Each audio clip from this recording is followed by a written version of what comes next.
Keba. Bora hata mahakamani kuliko kwenye jela hii. Mna watu wana roho mbaya.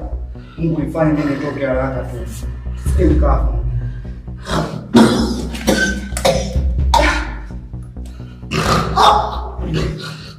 Pole. Pole.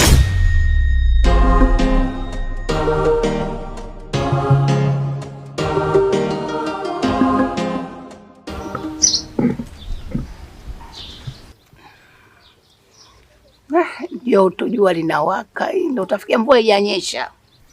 Fanya tu mpango tununue feni. Tununue feni hilo la nini? Na usiku. Mimi nipate wapi joto la usiku? Mimi nakaa hapa. Sawa, tuone utarudi lini huko kwako. Mimi siishi hapa. Sawa, lakini mami kuna jambo nikopo nataka kukwambia. Jambo gani mwanangu unataka kuniambia? Sasa mimi mama nilikuwa na bwanangu. Sema samani sikukujulisha mapema. Bwanangu sometimes amekupa nakuja na mimi muda mwingine naenda kwake hivyo yani. Ulikuwa unaishi naye hapa? Kila mtu alikuwa na kwake.